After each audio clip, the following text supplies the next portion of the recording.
Hey guys, it's Esteban and Adamo Los Chicos. We're here in the beautiful Zona Azzurri Cafe Restaurante. It's pretty good, isn't it? Down at Ultra Football. Nice. We're just having a touch of class and elegance because we want to ask you guys at home a very important question. Adamo, what are we asking them? So this segment is called Old versus New. We're going to bring up different components of football and then we're just going to talk about, it's not necessarily debate, which do we prefer? Yeah. Old versus new. We might agree on stuff, we might disagree on stuff, and then we obviously feel free to answer every single question. All right, this is a big one. This is going to be a controversial one. Officiating, specifically VAR.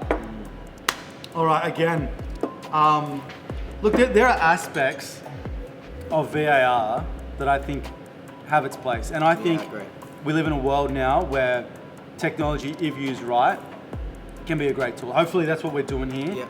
But also the way we communicate with each other.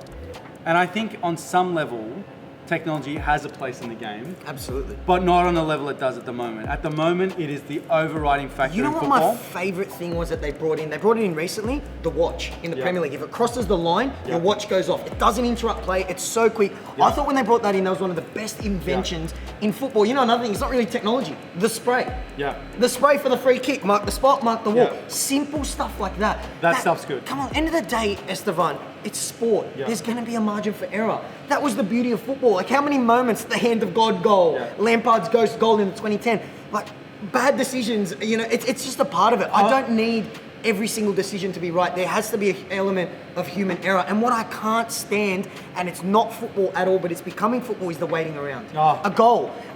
One of my favourite parts of football is they score, they G up, they get their shirts off, they go mad. Yeah. Now it's like they score and players even admit it. They don't know whether to celebrate. Even though they know they've scored a goal. They just don't know, is there going to be a handball from 5 minutes ago that's going to be brought up, or is there elbow offside? You miss the beauty of like a debut goal in case because the player doesn't know whether to celebrate. A derby goal loses its impact. Yeah. I mean, for me, unless I'm holding an espresso, my hand's in an unnatural position.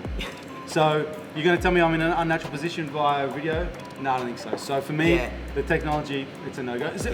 Elements. Certain aspects, as we've said, look, goal certain line aspects, technology, stuff like that. But the buzzing, the spray, I'm a fan of that. The game is for human beings. And you know what? I thought I was going to like VAR for the black and white decisions, and I thought offside was one of them. Yeah. Until I started the Premier League. That is what a debacle that's been. Yeah. I thought that was the most black and white rule in football. Yeah. Offside. You're Yeah. either in front or you're not. Now there's elbows, there's lines coming in. That has got to go. Yeah. If you can make a coffee while you're waiting for a VAR decision, that's a disgrace. You just have to wait till half time.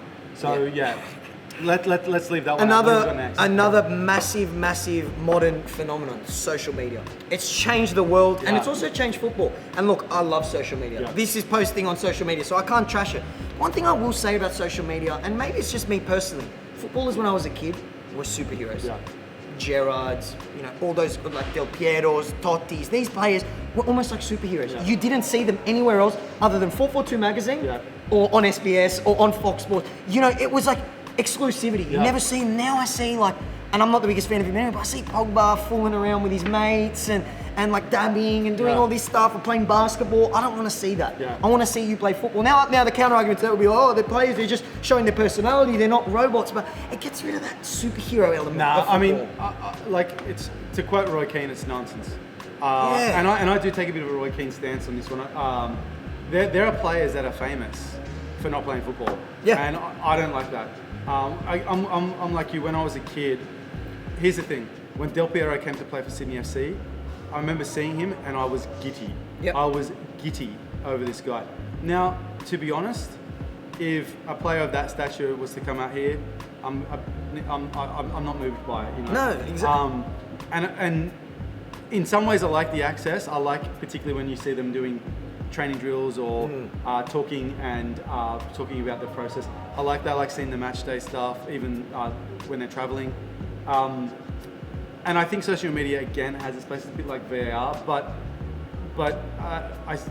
a lot of it's nonsense. And as Roy Keane says, there's a lot of players that are famous for not playing football. And they get credit where they don't deserve credit. And it's too much. It gets too many players in trouble as well. Like we idolise players, in the 90s and stuff for their drinking stories. And you hear very famous stories of players partying and stuff, but then we see modern players, you know, they get filmed having a drink, or they get filmed doing stuff that we all do, and then they get slammed for it. There's a famous picture of Baggio in a cafe, I think in Rome, having lunch and a cigarette. Now, when that went around the world, that he was smoking cigarettes, it blew up. Like there's a professional athlete smoking, right? Now, like, we're getting people in trouble because they've broken quarantine to go back to Serbia with Jogovic at Real. I mean, the things that I do like are this, like, for example, the women's game has grown, right? Yeah. And as a result of the women's game growing, we've been able to grow with it and stay across it because the access to players on social media. And the upshot is also, and I mean, maybe this is the spending to me, if a player's got a hot wife, right? But outside of that, I don't care. So for me, I could take it or leave it. Another thing we have to touch on with modern technology that is a big plus is the accessibility. I remember only about 15 years ago, you used to get maybe 3, it was viewer's choice. Yeah. You'd get 2 games on Fox Sports, and if Liverpool, for example, were going away to West Brom, there was a chance it wasn't getting televised. Now, this is just an Australian thing. I know they don't do this overseas. Now we have the access to every game, live, in HD, preview shows.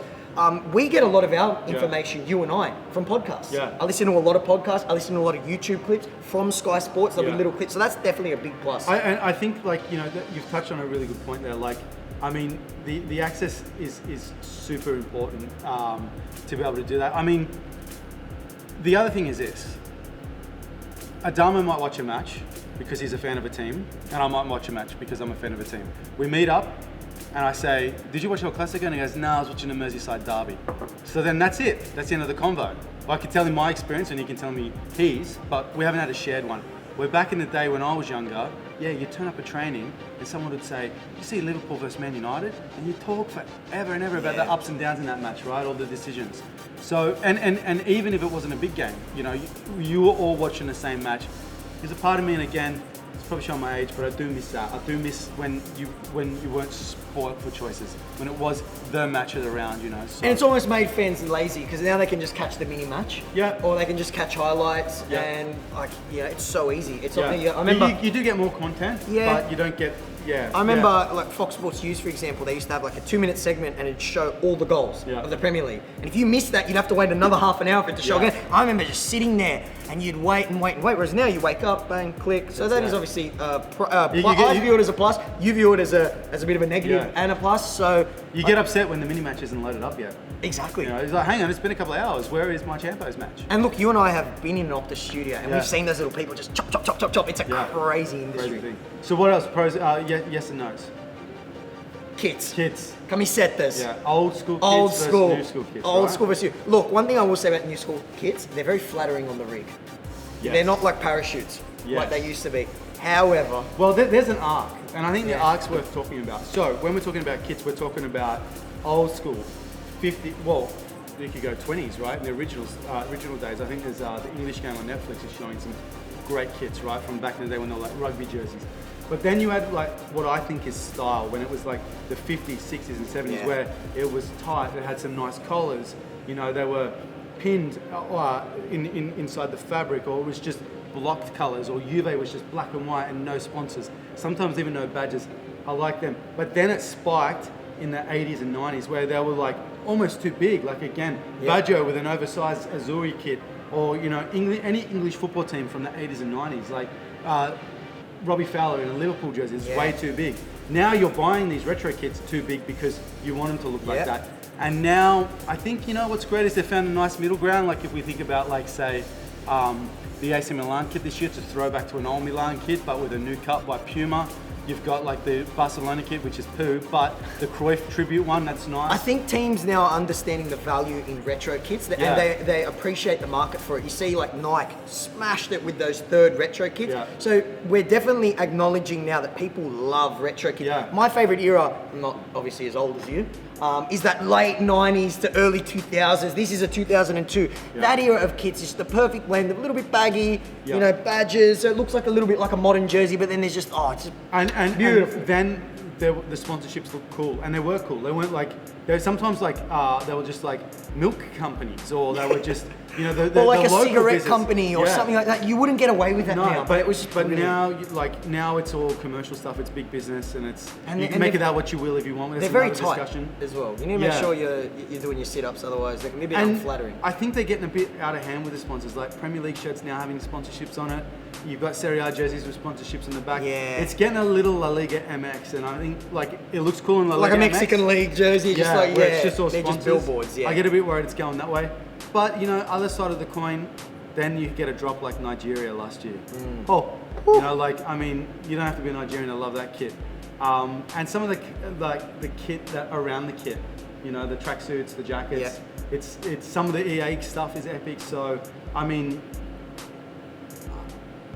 Old school. I'm old school as well. Look, we've covered a range of topics, Esteban. Yeah. Guys, please drop your opinions down below. We've covered all types of things. VAR, do you like it? Do you hate it?